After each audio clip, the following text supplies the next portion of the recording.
Hello students. तो आज हम लोग हिंदी मीडियम का लेक्चर स्टार्ट करेंगे। पिछले लेक्चर में हम लोग पढ़े थे कि दुर्बल अम्ल एवं दुर्बल क्षार का पीएच मान कैसे निकाला जाता है, इसके बारे में पढ़े थे। उम्मीद है कि आप लोगों को वो लेक्चर समझ में आया होगा। आज के क्लास में हम लोग पढ़ेंगे बफर विलयन के बारे में कि बफर सॉल्यूशन होता क्या है। बफर सॉल्यूशन क्या होता है इसके बारे में पढ़ेंगे।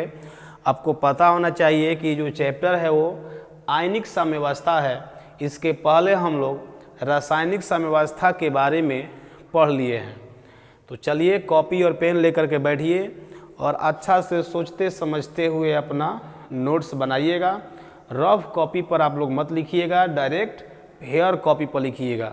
जो फेयर करने में आप लोग टाइम लगाते हैं वो कॉपी को पढ़ने में टाइम लगाइएगा तो ज़्यादा बेटर रहेगा आपके लिए।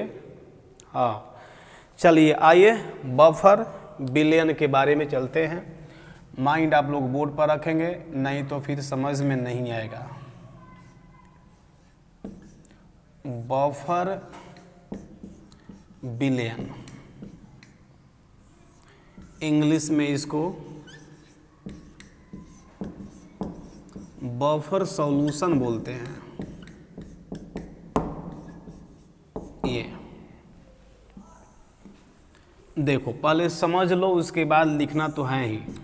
पहले ठीक से समझो। देखो, वे विलयन जिसमें अगर थोड़ी मात्रा में अम्ल या क्षार मिलाया जाए तो उसके पीएच मान पर कोई प्रभाव नहीं पड़ता है, तो वैसे विलयन को हम बफर विलयन कहते हैं। जैसे देखिए, इसका उदाहरण आपका ब्लड है, आपका खून, आपका नहीं मेरा भी खून, जो खून होता है वह बफर विलयन का उदाहरण है।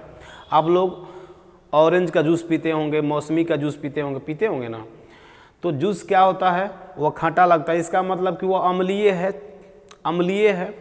तो जब हम जूस पीते हैं तो मेरे ब्लड का जो पीएच मान है वह घटना चाहिए, क्योंकि अम्ल का पीएच जो होता है वह 7 से कम होता है और क्षार का पीएच मान 7 से अधिक होता है, और उदासीन होगा तो पीएच मान 7 होता है।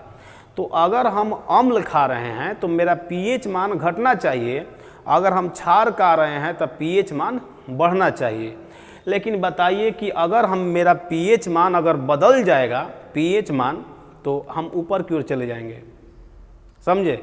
तो थोड़ा मात्रा में अगर हम अम्ल क्षार लेते हैं तो मेरा जो खून का पीएच मान है वह बदलेगा नहीं। लेकिन हाँ, मान लीजिए कि आप एक गिलास मौसमी का जूस पी रहे हैं, वहाँ 1 बाल्टी पी लीजिए। तो जब 1 बाल्टी जूस पीजिएगा तब भाई पीएच मान आपका बदलेगा, आप पीएच बदलेगा तो फिर आप ऊपर की ओर जाइएगा। यही होता है। बहुत सारे मार्केट में जो भी जहर आता है, पॉइजन आता है, लोग जो होते हैं दुनिया से तंग आ चुके हैं तो क्या करते हैं, कहते हैं कि हम दुनिया में जीना नहीं चाहते हैं। क्यों भाई? तो हमको दुनिया ठीक नहीं लगती है। तो अब वो क्या करते हैं, कोई अपना जहर खा लेते हैं। अब जहर खाते हैं तो देखो, जहर 2 तरह का होता है। एक होता है अम्लीय पॉइजन, एक होता है क्षारीय पॉइजन। ये बहुत ही ज़्यादा अम्लीय होता है और ये बहुत ही ज़्यादा क्षारीय होता है। जब आप अम्लीय जहर को, अम्लीय पॉइजन को खाएंगे तो आपका ये पीएच मान बदल देगा। जब पीएच बदलेगा तो आपको ऊपर जाने का चांस है। तो देखो, डायरेक्ट आदमी ऊपर नहीं जाता है। जहर खाता है तो पहले आधा घंटा 1 घंटा तक हाथ पर पटकता है, तब ऊपर जाता है, समझे। तो जहर खा लिए आप, तो आपके घर के लोग क्या करते हैं, आपको उठा करके हॉस्पिटल में लेकर जाते हैं। कहते हैं कि देखिए भाई साहब, डॉक्टर साहब इसको थोड़ा चेक करिए ना, देखिए नहीं जहर खा लिया है। तो डॉक्टर साहब चेक करेंगे, ठीक है। अब वहाँ पर क्या होता है, सबके घर के लोग जुट जाते हैं, कहते हैं कि डॉक्टर साहब जल्दी कीजिए, जल्दी कीजिए। जल्दी करने से क्या होगा कि डॉक्टर हड़बड़ी में हो जाता है, और हड़बड़ी में होने से क्या होता है कि थोड़ा सा दिक्कत हो जाएगा, समझे। हड़बड़ी में होने से दिक्कत हो जाता है, तो थोड़ा सा दिक्कत हो जाता है। इसलिए अब वहाँ पर क्या होगा, डॉक्टर पहले चेक करेगा कि आप जो है अम्लीय जहर खाए हैं कि क्षारीय खाए हैं। अगर अम्लीय खाए होंगे तो क्षारीय इंजेक्शन देगा, ठीक है। अगर क्षारीय खाए होंगे तो अम्लीय इंजेक्शन देगा, क्योंकि अम्ल क्षार मिल करके लवण होता है, लवण बना देगा उदासीन, तो आप बच जाइएगा, ठीक है। तो चलिए पहले बफर विलयन का हम परिभाषा लिखते हैं और तब हम आगे बात करेंगे। लिखिए तो यहाँ पर, हाँ बोल कर लिखवाएंगे, बोलें, लिखिए। वे विलयन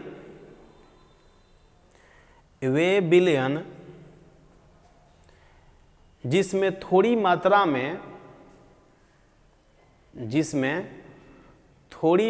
में अम्ल तथा क्षार मिलाने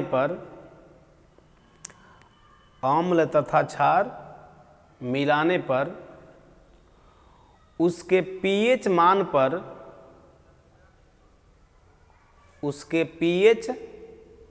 पर कोई प्रभाव नहीं पड़ता है,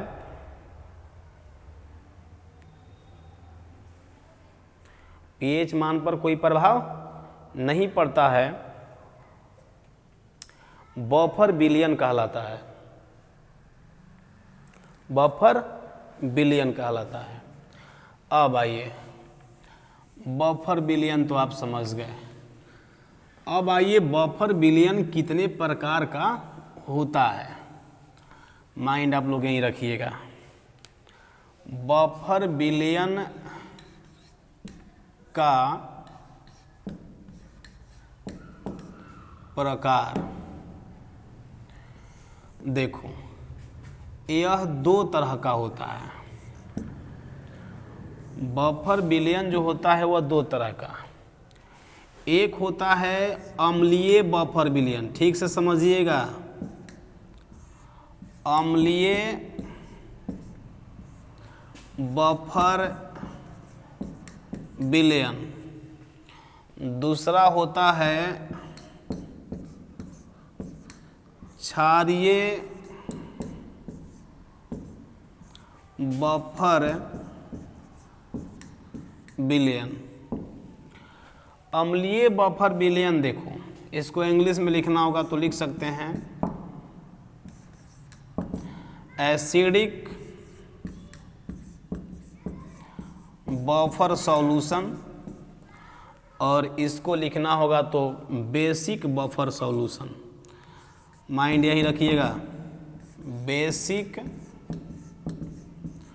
बफर सॉल्यूशन, यही होता है। तो अब हम सबसे पहले इसके बारे में पढ़ेंगे, अम्लीय बफर सॉल्यूशन कैसे बनाया जाता है, तब बताएंगे कि अम्लीय बफर विलयन का पीएच हम कैसे निकालेंगे। अगर अम्लीय बफर विलयन आपको दे दिया जाए तो उस विलयन का पीएच कैसे निकालेंगे। इसके बाद हम आएंगे क्षारीय बफर विलयन, यह कैसे बनाया जाता है, ठीक है। और इसके बाद बताएंगे कि इस विलयन का पीएच मान कैसे निकाला जाता है। इतना सारा चीज़ जान जाएंगे तब कहेंगे कि बफर विलयन के बारे में जानकारी आपका ख़त्म हो गया। तो आप इसको जल्दी से स्क्रीनशॉट लीजिए और हेडिंग लिखिएगा बफर विलयन, ये अम्लीय बफर विलयन। हो गया, चलो देखो ठीक से समझिएगा, ज़्यादा तो ये हार्ड है नहीं। अगर आप लोग रेगुलर वीडियो देखते हैं तो कोई दिक्कत नहीं होगा, हाँ छूट जाएगा तो फिर दिक्कत होगा। अम्लीय बफर विलयन,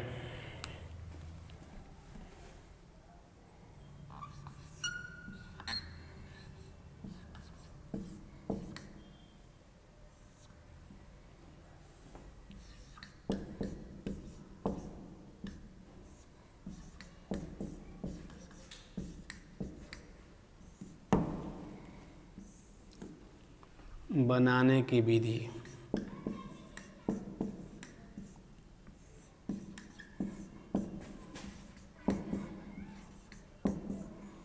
कि यह कैसे बनाया जाता है। पहला नंबर देखो, पहला नंबर बताएंगे कि दुर्बल अम्ल, ये बताए थे कि फॉर्मिक अम्ल जो होता है वो दुर्बल अम्ल है। दुर्बल अम्ल और इसी का संयुग्मी क्षार आपको पता होना चाहिए। अगर पिछला क्लास पढ़े होंगे तो समझ में आएगा, अगर नहीं पढ़े होंगे तो जाके पहले वो पढ़ लीजिए तब ये पढ़िएगा।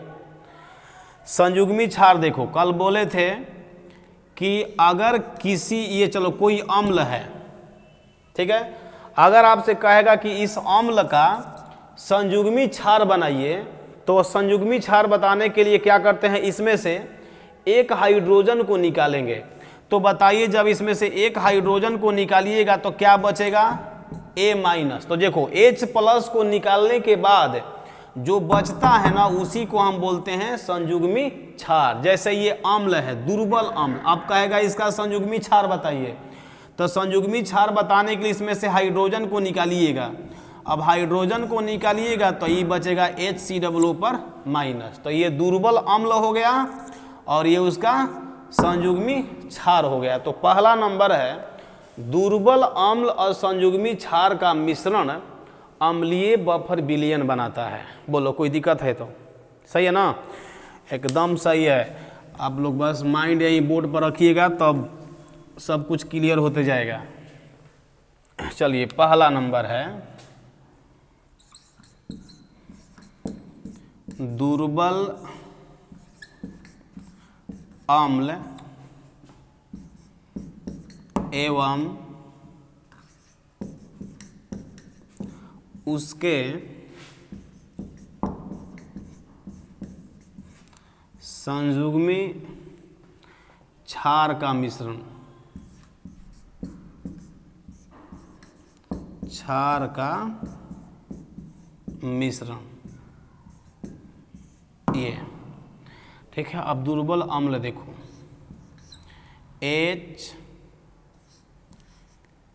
HCOOH, ये दुर्बल अम्ल हो गया, प्लस HCOO-, ये हो गया उसका संयुग्मी क्षार। कोई दिक्कत होगा तो बोलते रहिएगा। अगला नंबर देखो, एक और हम लेते हैं, चलो CH3COOH, ये एसिटिक अम्ल है। इसका अगर कहेगा कि संयुग्मी क्षार बनाइए तो इसमें से हाइड्रोजन को निकाल देंगे। एक हाइड्रोजन को बोल रहे हैं बार बार, एक हाइड्रोजन को निकालना है, जितना पूरा हाइड्रोजन मत निकालिएगा, सिर्फ एक हाइड्रोजन। तो इसमें से एक हाइड्रोजन निकालिएगा तो ये बचेगा CH3COO। तो ये जो भी आपको बताया गया है, ये दोनों क्या है, अम्लीय बफर विलयन का उदाहरण है। क्या कोई दिक्कत है तो बोलिए।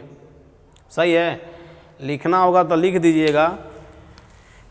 ये जो है दुर्बल अम्ल है, ये दुर्बल अम्ल है और ये है संयुग्मी क्षार। ठीक है, तो ये जो मिश्रण है, ये और ये अम्लीय बफर विलयन, ये और ये अम्लीय बफर विलयन।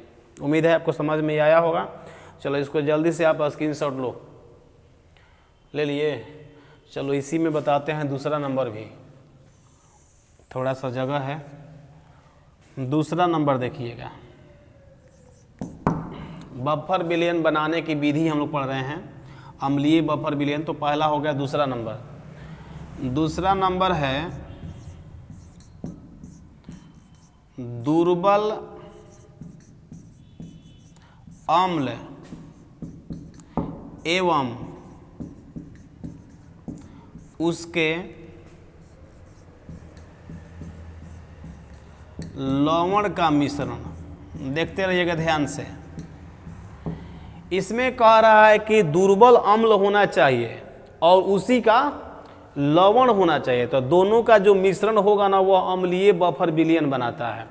अब ये देखो, थोड़ा सा ध्यान दीजिएगा। ये हम लेते हैं दुर्बल अम्ल ले लिए, ठीक है, ये उदाहरण है। और यहाँ पर हम ले लिए क्या, इसी का लवण, सॉल्ट ले लिए, सॉल्ट लवण ले लिए। ठीक है, अब दुर्बल अम्ल देखो, HCOOH, ये दुर्बल अम्ल है। ठीक है, अब आपसे कहेगा कि इस अम्ल का आप लवण बनाइए। तो ध्यान देना थोड़ी सी मेरी बात पर। किसी भी अम्ल से अगर लवण बनाना है तो उसमें हाइड्रोजन को हटाकर किसी धातु को जोड़ दीजिएगा।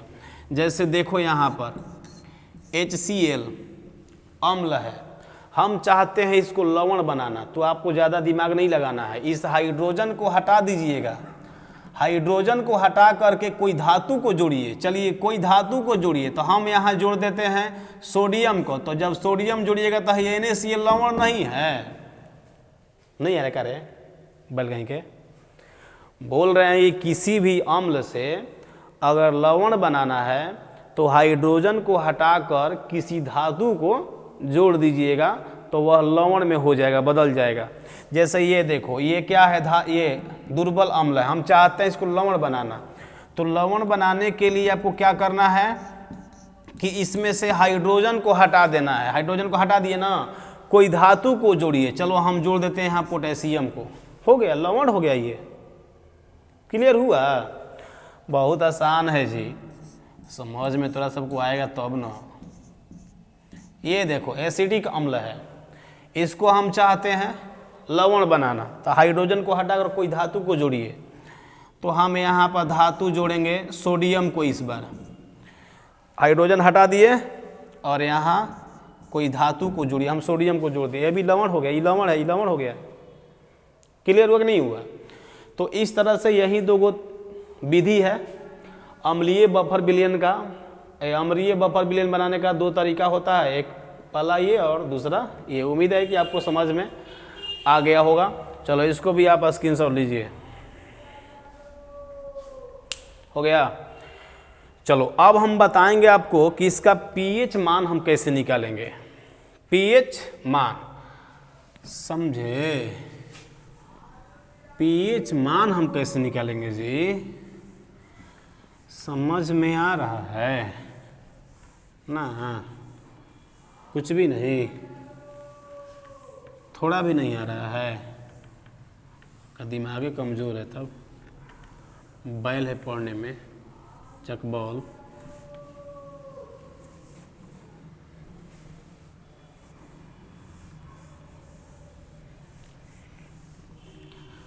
चलो अब हम आते हैं अम्लीय बफर विलयन का pH मान ज्ञात करना।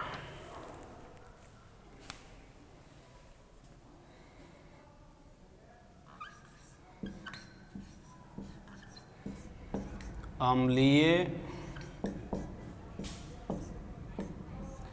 बफर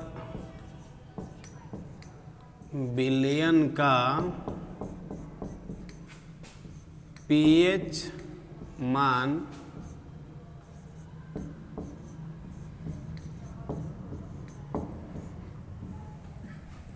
ज्ञात करना।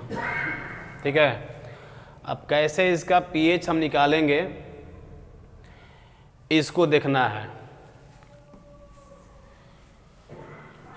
ये देखने के लिए आप पहले अम्लीय बफर विलयन को देखिए।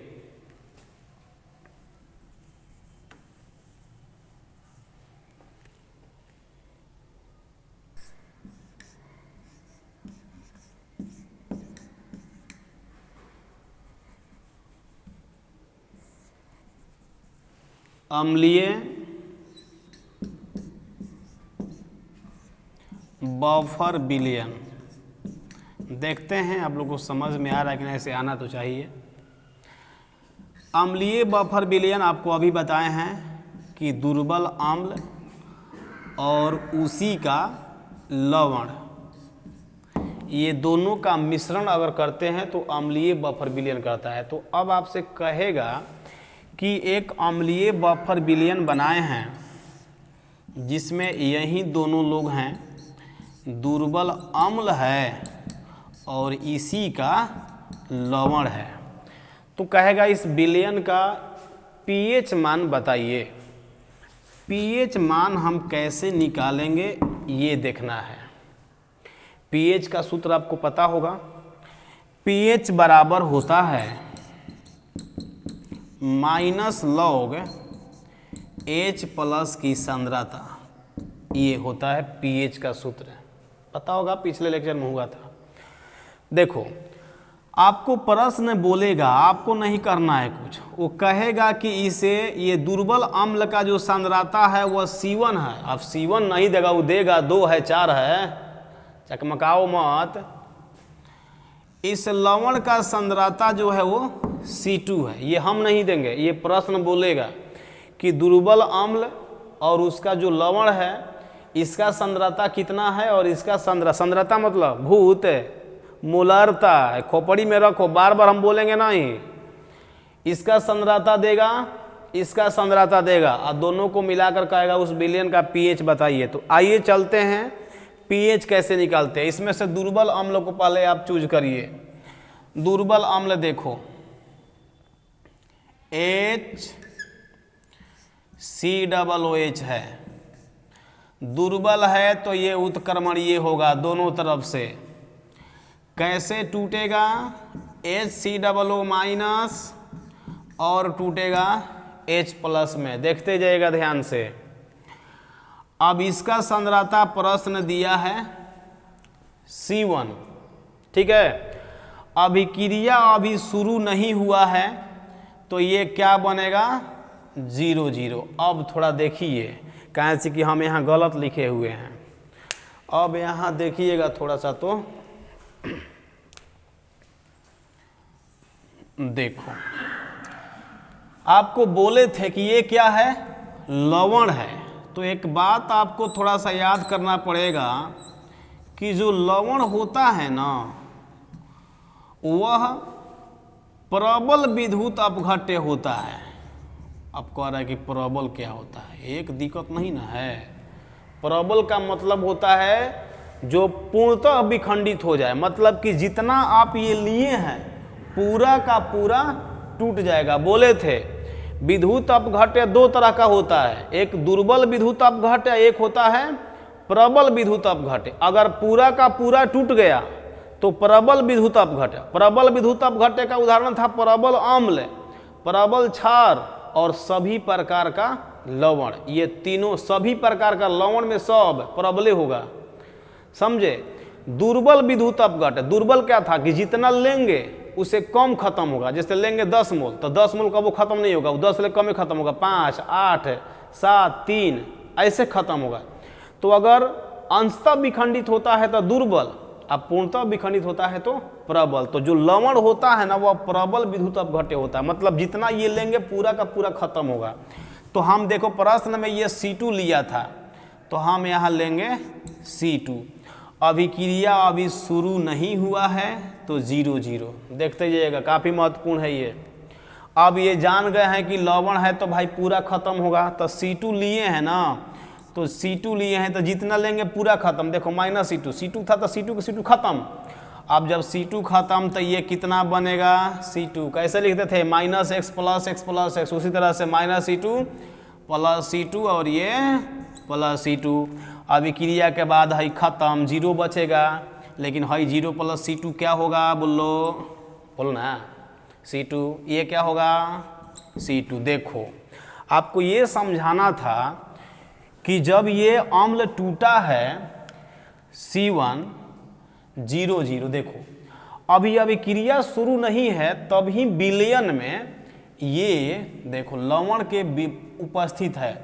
लवण वाला ये, क्योंकि दोनों टूटा है ना, देखो ये अम्ल टूटा है तब वो ये दिया है, ये क्या कहते हैं, लवण टूटा है तब वो ये दिया है, दोनों देखो।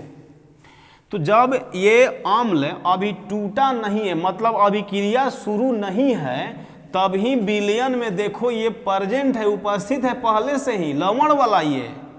इसलिए आप ये मत बोलिए कि अभी यह 0 नहीं, ये C2 बना हुआ, हाँ ये 0 है। नहीं आया, बैक नहीं है, रुको, पागल है सब। HCOOH है, इसको तोड़ेंगे HCOO माइनस में प्लस H+ में, ये C2 है। अभिक्रिया शुरू नहीं है तो होना चाहिए था 0 और 0, लेकिन आपको हम ये बता रहे हैं कि ये HCOO माइनस जो है ना वह लवण वाला है।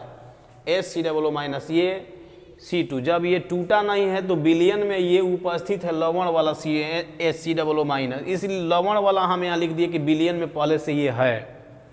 तब हम ये लिखेंगे 0, क्योंकि अभिक्रिया शुरू नहीं हुआ तो हाई तो 0 होगा ही, हाइयो 0 होना चाहिए, लेकिन ये पहले से है ना, ये लवण वाला है ना, इसलिए C2 लिखे। हाँ, अभिक्रिया अब शुरू होगा, अभिक्रिया शुरू होगा तो आपको पता है ना कि अभिकारक घटता है और उत्पाद बनता है। एक खोपड़ी में रखो।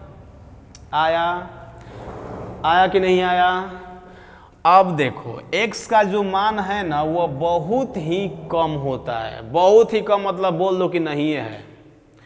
x का मान बहुत बहुत कम होता है। तो बताइए कि C1 माइनस एक्स है ना, x का मान बहुत कम है, तो बहुत कम है तो कह दो कि C1 माइनस एक्स को क्या लिखेंगे, C1 लिख दो, कहाँ से कि x का मान बहुत कम होता है।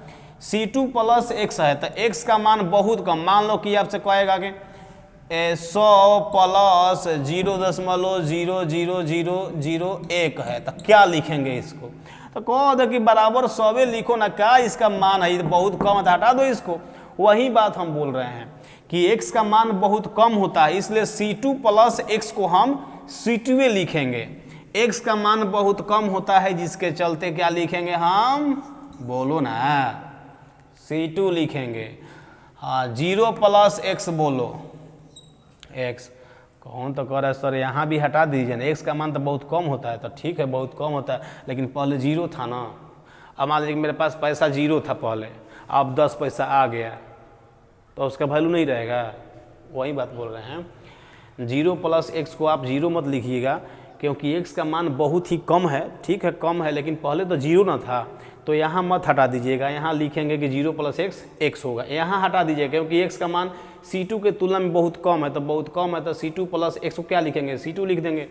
C1 के तुलना में x का मान बहुत कम है तो C1 माइनस एक्स को C1 लिख देंगे। अब यहाँ देखिए क्या ये अम्ल है, तो बोलो अम्ल है, तो आपको पता है कि इसका जो साम्य स्थिरांक है उसको हम Ka लिखते हैं।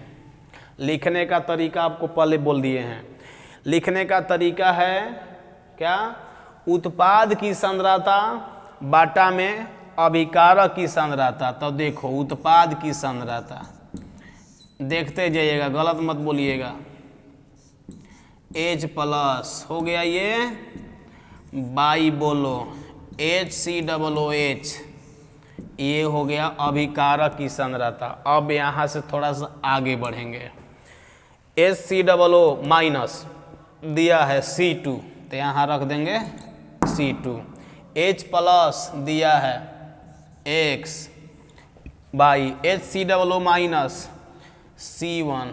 अब यहाँ थोड़ा सा ध्यान दीजिए, कितना आसान है देखो, Ka जो अम्ल का ये साम्य स्थिरांक है, ये प्रश्न आपको देगा, वो आपको प्रश्न देगा, आपको टेंशन नहीं लेना है, वो Ka का मान प्रश्न देगा, C2 का मान प्रश्न देगा, C1 का मान प्रश्न देगा। तब बताओ कि C1 देवे किया है आ C2 देवे किया है आ K देवे किया है, तो हम यहाँ से x नहीं निकाल देंगे, आराम से निकालेंगे।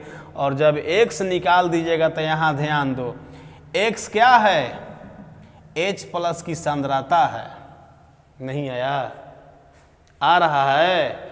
जब x आप निकालेंगे तो x क्या है, H प्लस की सांद्रता है, और जब x से निकल जाएगा मतलब H प्लस की सांद्रता निकल जाएगा, तो यहाँ रख दो H प्लस की सांद्रता, लॉग उतना का मान देखो, लॉग आना चाहिए देखने, लॉग उतना का मान देखो, जो आंसर आएगा वो आपका pH मान। क्या कोई दिक्कत है इसमें, आसान तो है, दिक्कत होगा तो आप लोग पूछिए, कमेंट में मत पूछिएगा, आप लोग डायरेक्ट व्हाट्सएप पर हमको मैसेज कीजिएगा कि यहाँ पर दिक्कत है, तब हम रिप्लाई करेंगे। अदरवाइज आप कमेंट में कुछ भी कमेंट करते रहेंगे, कुछ रिप्लाई नहीं करेंगे। चलो इसको जल्दी से आप स्क्रीनशॉट लीजिए।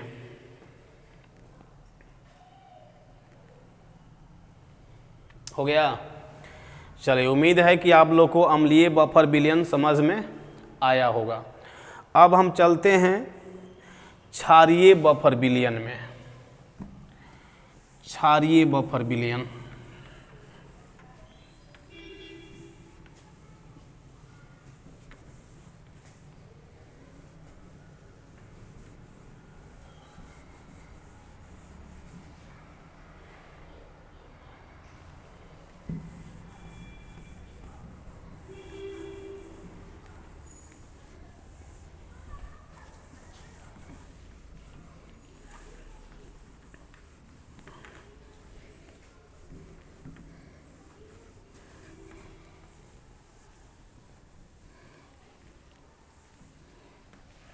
क्षारीय बफर विलयन देखो,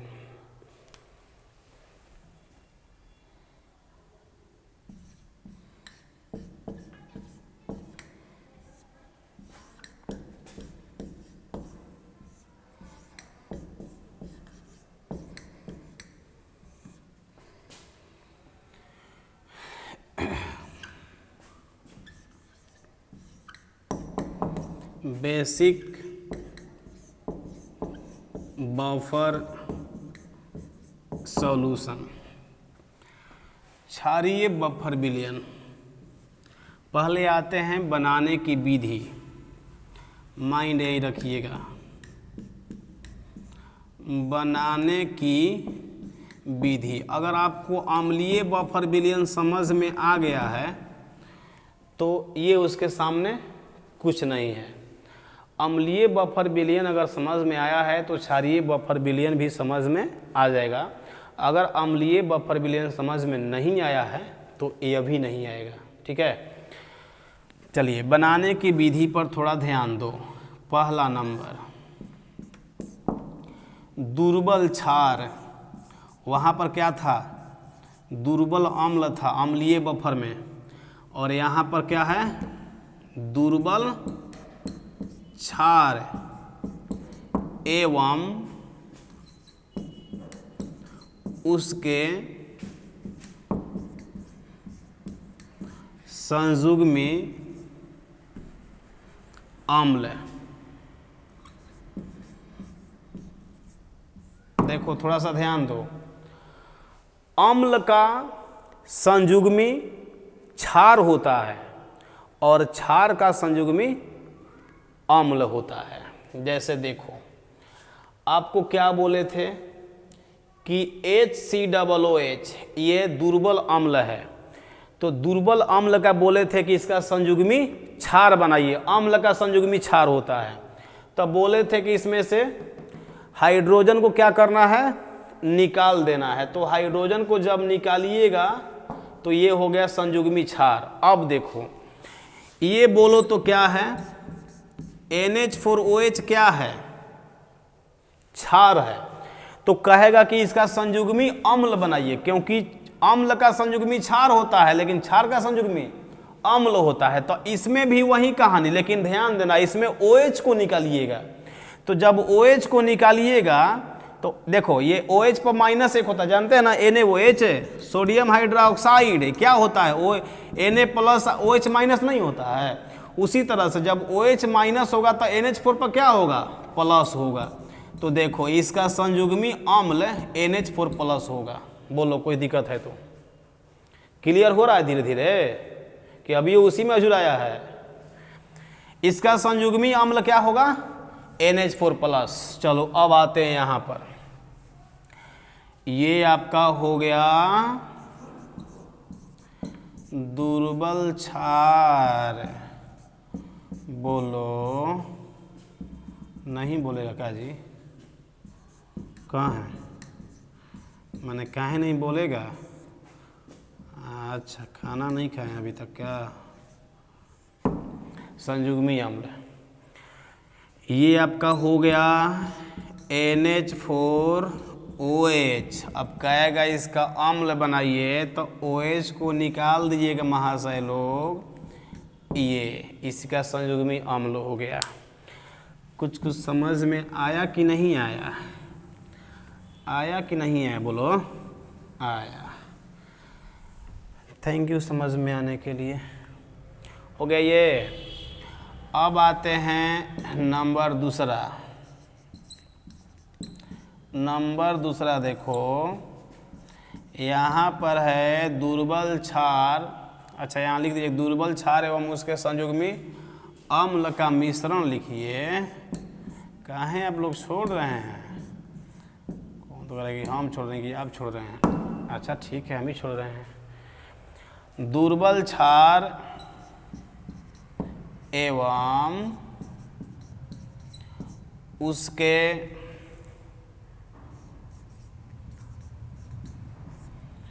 लवण का मिश्रण। देखो ध्यान से थोड़ा सा, अब यहाँ पर हम लेंगे दुर्बल क्षार, ठीक है, और यहाँ पर लेंगे उसी का लवण। तो दुर्बल क्षार तो सबसे फेमस यही वाला है, इसलिए हम उदाहरण इसी को ले रहे हैं। ये हो गया दुर्बल क्षार। अब आपको करना है इसका लवण।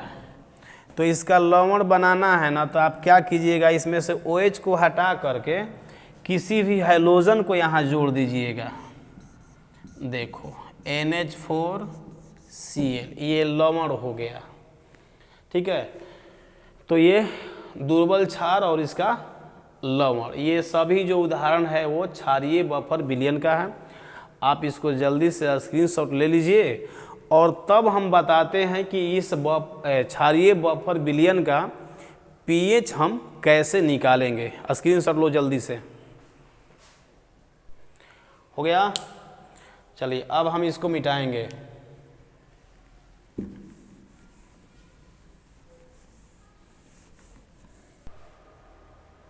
चलिए ये हेडिंग लिखिए। तो हेडिंग है क्षारीय बफर विलयन का pH मान ज्ञात करना।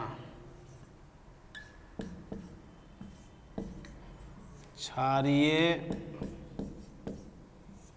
बफर विलयन का pH मान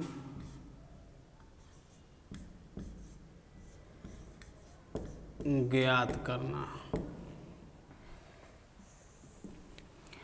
क्षारीय बफर विलयन तो आपको पता हो गया होगा कि कैसे बनाया जाता है। क्षारीय बफर विलयन, देखो आपको बोले थे दुर्बल क्षार NH4OH और इसी का बोले थे लवण NH4Cl। अब प्रश्न आपको देगा कि इसका सांद्रता C1 है और इसका सांद्रता C2 है। सांद्रता का मतलब मोलरता, मोलारिटी, ठीक है। अब देखो आपसे कहेगा इसका pH निकालने के लिए, तो थोड़ा सा मेरी बात पर ध्यान दीजिएगा। पहले आप इस क्षार को उठाइएगा NH4OH, दुर्बल है तो उत्क्रमणीय होगा दोनों तरफ से। कैसे टूटेगा आपको तोड़ने आता है? OH पर माइनस होता है ना, तो NH4 पर प्लस हो जाएगा, समझे। अब यहाँ फिर वैसे ही अम्लीय अगर समझ में आया होगा तो समझ में आएगा, तो नहीं समझ में आएगा, जो बात हो क्लियर बोल दिए। इसका प्रश्न सांद्रता दिया है C1, अभिक्रिया अभी शुरू नहीं हुआ है, तो नहीं हुआ है तो हई तो भाई 0 होगा। लेकिन ध्यान देना, अभिक्रिया शुरू नहीं है ना, तो अभी है विलयन में उपस्थित है, विलयन में है उपस्थित है। कैसे? यहाँ से देखो, देखो कैसे, NH4Cl यह टूटेगा कैसे? NH4 पर प्लस और Cl पर माइनस। इसका सांद्रता C2 है। अभी आपको बोले हैं कि जो लवण होता है ना, वह क्या होता है? हाँ, प्रबल विद्युत अपघट्य होता है। तो देखो ये C2 है, अभिक्रिया अभी शुरू नहीं है, तो बेचारा है तो 0 होगा। लेकिन कुछ समय के बाद अगर ये लवण है तो जितना आप लिए हैं ना, ये पूरा का पूरा खत्म होगा। लेकिन ध्यान देना, ये सब दुर्बल है, तो जितना लेंगे ना ओकरा से कम खत्म होगा, पूरा का पूरा खत्म नहीं होगा। तो ये C2 है ना, तो जितना लेंगे ये पूरा का पूरा खत्म। अब जब C2 ये खत्म तो है कितना बनेगा? C2 बनेगा। और कितना बनेगा? C2 बनेगा। अब अभिक्रिया के बाद है बचेगा 0, है कितना बचेगा? C2, है कितना? C2। अब यहाँ से ये C2 आ गया। देखो अभिक्रिया अभी है दुर्बल अम्ल अभी टूटा नहीं है, तभी विलयन में लवण वाला है, ये वाला प्रेजेंट है C2। तो लवण वाला तो भाई पहले से है ना, C2 लिखेंगे। अभिक्रिया अभी शुरू नहीं है तो है C2 है पहले से, लवण वाला C2, ठीक है। अब अभिक्रिया शुरू होगा, अभिक्रिया शुरू होगा तो अभिकारक घटेगा और उत्पाद बनेगा। लेकिन आपको बोले हैं कि X का मान बहुत कम होता है, ठीक है। दुर्बल अम्ल X खत्म हो गया तो X का मान इतना बहुत ही कम होता है, तो हम मान लेंगे कि हटा खत्म नहीं हुआ है। इसलिए C1 माइनस एक्स को हम C1 लिखेंगे, C2 प्लस एक्स को क्या लिखेंगे, C2 लिखेंगे। एक्स का मान बहुत कम होता है, लेकिन यहाँ पर 0 प्लस एक्स को कहीं 0 मत लिख देना, आपको बार बार बोल रहे हैं एक्स का मान ठीक है बहुत ही कम होता है, लेकिन कुछ तो होता है ना, पहले 0 था, इसलिए आप यहाँ मत खत्म करिएगा एक्स। अब बोलो ये क्षार है कि अम्ल है, क्या है, अम्ल है। तो अम्ल है तो इसके साम्य स्थिरांक को Kb लिखेंगे, अम्ल रहता तो Ka लिखते। समझ में आ रहा है ना। लिखने का तरीका सबका एक है, उत्पाद की सांद्रता ऊपर और अभिकारक की सांद्रता नीचे। चलो उत्पाद की सांद्रता बोलो, उत्पाद की सांद्रता होगा NH4 पर प्लस, होगा कि नहीं होगा, बोलो। OH माइनस की सांद्रता होगा कि नहीं होगा, बोलो, बोलो ना, ठीक है। इसके बाद बोलो अभिकारक की सांद्रता, खटाक से बोलिए एंड फटाक से लिखिए दिस। अब यहाँ से देखो NH4 का सांद्रता लिखा है दिस, तो आप लिखिए दिस। OH माइनस लिखा है दिस, तो आप लिखिए दिस, बोलो ना। NH4 का कितना C1 दिखाई नहीं दे रहा, दिखाई नहीं दे रहा है। फिर वही कहानी, C1 का मान प्रश्न देगा, C2 का मान प्रश्न देगा, Kb का मान प्रश्न देगा। अब बताओ कि जब Kb दे दिया, C1 दे दिया, C2 दे दिया, तो हम x नहीं निकाल देंगे, इतना मूर्ख हैं हम, x नहीं निकाल देंगे। और जब x निकल जाएगा ना, तब मेरा OH का सांद्रता है। न समझा, न समझा, नहीं समझा। x जब निकाल दीजिएगा आप, तो x क्या है, OH की सांद्रता है। और जब OH निकल जाएगा तो आप निकालिएगा पहले POH, क्या है सी कि POH बराबर log OH माइनस का सांद्रता होता है। जब POH निकल जाएगा तब pH तो हम आराम से न निकालेंगे जी, कहाँ है सी का हमको सूत्र पता है कि pH और POH दोनों का जो योग होता है ना वो 14 होता है। तो यहाँ से x निकलेगा, x यहाँ रखिएगा, log उतना का मान देखिएगा, देखने आना चाहिए, नहीं तो देखा वीडियो बना हुआ है देख लीजिएगा। तो आप log उतना का मान देखिएगा, मान देखने के बाद POH निकल गया, POH यहाँ रख दीजिए और इसको 14 में से घटा दीजिएगा, तो मेरा क्या आ जाएगा, pH आ जाएगा। बोलो कोई दिक्कत, यहाँ तक समझ में आया कि नहीं आया, क्लियर है। तो चलिए आप लोग इसको जल्दी से स्क्रीनशॉट ले लीजिए और आज के क्लास में हम यहीं पर रुकेंगे। मिलेंगे आपसे हम कल क्लास में, तब तक के लिए ओके, थैंक यू।